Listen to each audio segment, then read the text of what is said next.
कथा जीवती. लेखक विनायक प्रभू. व्यवसायाने समुपदेशक. ही कथा समुपदेशनाच्या अनेक सत्यकथांपैकीच एक आहे. कथा वाचन वामन जोग. दादर स्टेशन. बाहेरची एक गाडी आली आहे, दुसरी सुटणार आहे. टॅक्सीवाल्यांचा गाराडा. हा बहुतेक माझ्या पावलावरून नेणार टायर. मी मागे होतो. हा बहुतेक चिरडणार मला. मी उडीच मारतो. पायातला एक बूट मागे पडला. अरे चा, अंधार फारच आहे. हा, बूट मिळाला, पायात घातला. पण अंधार का बरं एवढा? दादर स्टेशनवर लाईट कमी आहे. रांगेत उभा राहिलो. तिकीट काढायचंय. तुडुंब गर्दी. लोकलनी जाणं शक्यच नाहीये. महालक्ष्मीने जावं हेच बरं. आतापर्यंत पावसात भिजलो होतो. आता रांगेत उभं राहिल्यावर उकडायला लागलाय. समोर एक जोडपं उभं आहे. बाईच्या कडेवर लहान मुलंही आहे. खास आईबाबाने घ्यायची पिशवी आहे. मूल चुळबुळ करतंय. अंधारात चेहरे दिसत नाहीयेत. अहो, घ्या ना हिला जरा. बाळ जरा कुरकुरत आहे. वाह, लाईट आले. पंखा चालू झाला. बाई 40ची आहे, बाबा 42. की बाई 35ची आणि बाबा 40चा. पण बाळ 8-9 महिन्यांचंच. उशिरा झालेलं दिसतंय. बाळाच्या पिशवीतून एक नॅपकिन काढून त्याचं डोकं पुसण्याचा आई प्रयत्न करते. बाळ परत कुरकुरत आहे. आई, बाबा, बाळ सगळेच ओले गच्च आहेत. रांग पुढे का सरकत नाहीये? गाड्या उशिरा येण्याची घोषणा.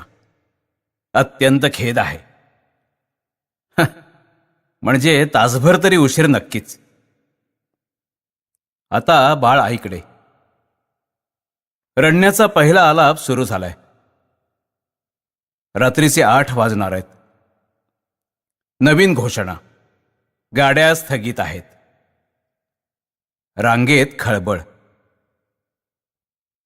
का हो, आपण किती वाजता पोहोचू? घरी गेल्यावर कळेल ग. तिरसट उत्तर. अहो, असं चिडताय का? मी नुसतं विचारलं. मी नको म्हणत होतो ना. आता घरी जाईपर्यंत ही रडून उच्छाद म्हणणार आहे. नाही हो, शहाणी आहे. झोपेल आत्ता. गाडीत वारं लागलं की झोपेल. गर्दी बघ. गाडीत चढायला मिळेल. पुढे काय? काही कळलं नाही. बाळाने जोरात सूर लावला. पावसाचा जोर वाढलाय.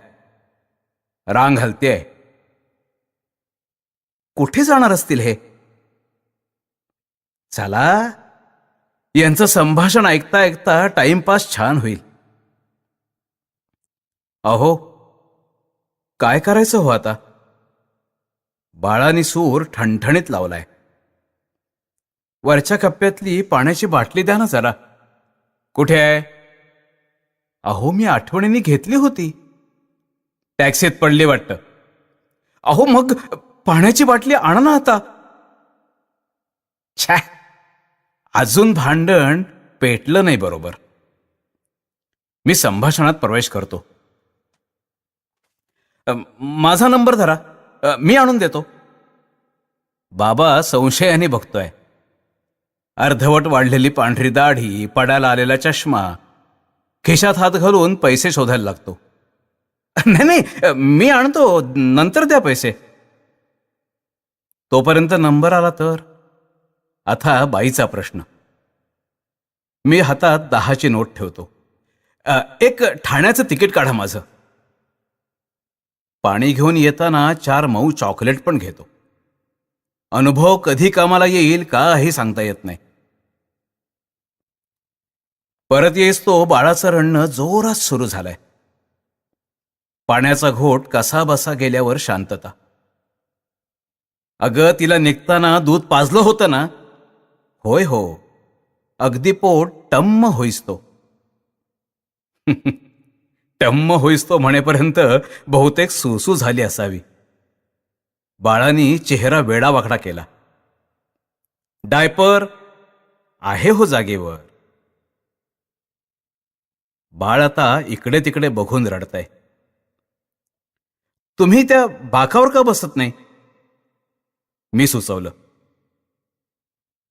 बाळाचं रडकही थांबत नाहीये. कुठपर्यंत जाणार तुम्ही? कर्जत. तुटक उत्तर. बाप रे, अहो खोपोली आत्ता 5 मिनिटापूर्वी गेली. माहितीये, पाठच्या कर्जतने जाणार आहोत. त्रासिक तार आवाजात वाढत चाललीय. तेवढ्यात नवीन घोषणा.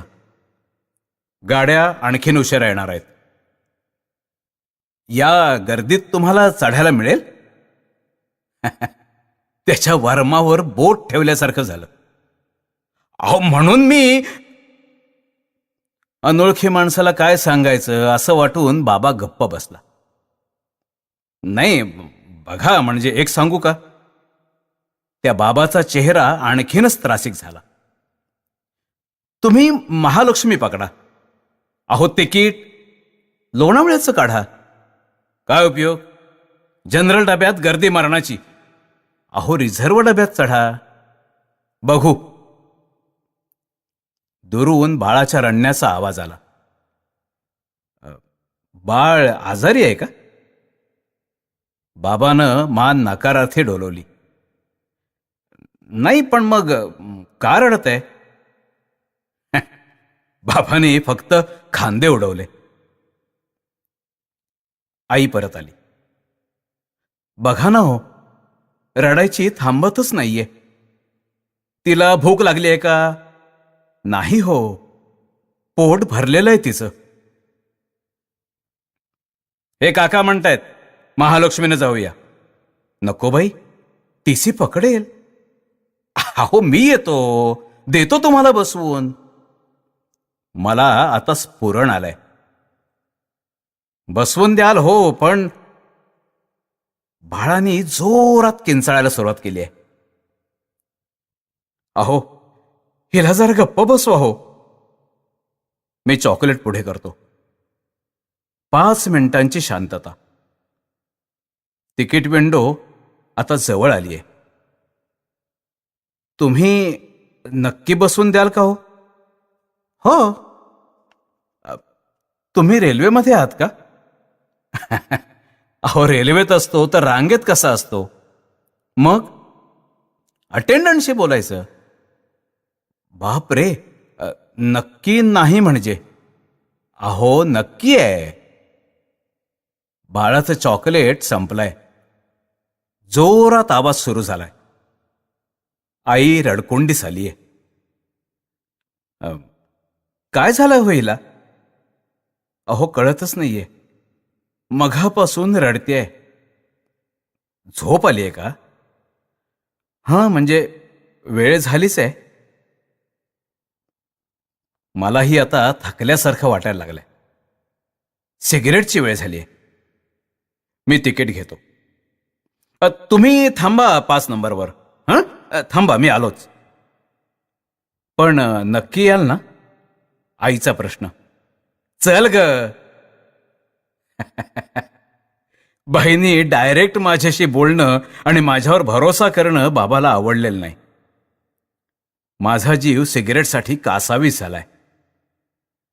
बाहेर उभं राहून 2 जोरकस दम मारल्यावर बरं वाटलं. आता घरी गेल्यावर गरम गरम भात कालवायच्या आठवणीने तोंडाला पाणी सुटलंय.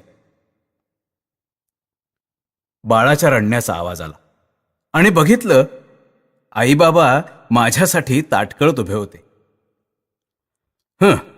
चला. महालक्ष्मीची S1, S2, S3 ची घोषणा सुरू झाली होती. आपण S6 मध्ये जाऊया. S6च्या दारात वर्मा किंवा यादव कोणीतरी उभा होता. त्याच्या बाजूला 4-5 फुटीर मंडळी चार्टची चर्चा करत उभी होती. वर्माला बाजूला घेऊन कल्याण कोट्यात बसायची व्यवस्था केली. थोडंसं संभाषण चातुर्य दाखवलं ना तर रेल्वेमध्ये हे फारसं कठीण नसतं. 5 मिनिटात गाडी हलली. बाळ रडण्याचं काही थांबत नव्हतं. आता मांडीवर घेऊन बाबा झोपवण्याचा प्रयत्न करायला लागले. आईने बाळाची पिशवी उघडून एक दुपटं बाहेर काढलं. आतून एक हॉस्पिटलची फाईल डोकावायला लागली. म्हणजे मंडळी हॉस्पिटलला गेली होती तर. मी मांडी घालून जरा स्वस्थ बसलो. काही मुंगी किडा तर नाही ना बाळाच्या कपड्यात? आईने एकदा चेक केलं. बाबासाहेब टॉयलेटला गेले होते. हात पुसत ते चुळबुळ करत उभे राहिले. तू जाऊन ये एकदा. बाळ आता बाबांकडे. मला एक नवल वाटत होतं. एक कोडं दादरपासून उलगडत नव्हतं. ते हे की या रडणाऱ्या पोरीशी दोघांपैकी कोणीच लाडे लाडे बोलत नव्हतं. मी खिडकीकडे खूण केली. वाऱ्यावर बाळ शांत झोपेल. आश्चर्य नंबर 2. माझी जेवढी काही बडबड चालली होती ती एखाद्या नाटकातल्या पात्राने स्वगत म्हणावं आणि श्रोत्यांनी शांतपणे ऐकावं तसं चाललं होतं. आता बाळाच्या रडण्याची आणि शांत राहण्याची फ्रिक्वेन्सी बदलत चालली होती. बाळ काही झोपायला तयार नव्हतं. आता त्यांनी हातपाय झाडायला सुरुवात केली होती. दोघंही न बोलता आळीपाळीनं एकमेकांकडे बाळाला देत घेत होते. मला सारखी घरची आठवण यायला लागली. मी पायातले मोजे काढले, बेसिनजवळ धुतले, पिळले आणि परत घातले. भयंकर अस्वस्थ वाटावं असं वातावरण. पोराचा आवाज आता घसा बसल्यासारखा येत होता. हुंदके वाढले होते. रात्रीचे 9 वाजले होते. मला अचानक लक्षात आलं की बाळाला नेमकं काय हवंय ते. मग देत का नाही ही आई त्याला हवंय ते? हॉस्पिटलची फाईल आठवली. बाप रे, म्हणजे ह्या बाईला ब्रेस्ट कॅन्सर तर नाही ना? कुठली आई मुलाच्या रडण्याची वाट बघेल? मी स्वतःलाच शिव्या घातल्या. उशिरा पोरं झाली की हे असंच. सार्वजनिक ठिकाणी पोर पाजायला लाजही वाटत असेल. कदाचित गाठी झाल्या असतील. मी माझं मेडिकलचं ज्ञान माझ्या मनासमोरच पाजळत होतो. गाडी सायन्स स्टेशनच्या बाहेर थांबली. मी बाबाकडे नजर टाकली. तो असहाय्यपणे बघत बसला होता. मी मनाशी धीर करून त्याला विचारलं, बाळाला दूध पाजायचं असेल तर मी बाहेर उभा राहतो. त्याचा चेहरा मख्ख. मी आईकडे रोखून पाहिलं. चेहऱ्यावर काहीही ढिम्म नाही. बाळाने रडणं थांबवण्याची चिन्ह दिसेनात. गाडी हलली. कुर्ल्याला बाहेरच्या सिग्नलला थांबली. मला आता बाळ निळसर दिसायला लागलं होतं. तोंडातून येणारा फेस दिसायला लागला होता.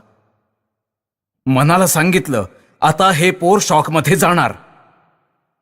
दुसऱ्या क्षणी मी खणखणीत आवाजात आईला विचारलं, अहो तुम्ही बाळाला पदराखाली का घेत नाहीयेत? मी मघापासून तुम्हाला विचारतोय मी बाहेर जाऊन उभा राहू का म्हणून. आणि आपापसातली त्रयस्थ भिंत कोसळली. दोघंही एकाच वेळी म्हणाले, ही आमची मुलगी नाहीये हो, आमची नात आहे. आता शॉक मला बसला होता. मी स्वतःला सावरत पुढचा प्रश्न विचारला, मग हिची आई कुठे आहे? दवाखान्यात, वाडियामध्ये, परेलला. काय झालंय? ही 4 महिन्यांची असतानाच तिला दिवस गेलेत आणि आधीचं सिझेरियन. डॉक्टर म्हणतात गर्भधारणा नळीतच झालीय.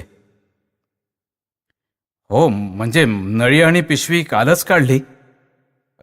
जावई आहेत तिच्यासोबत.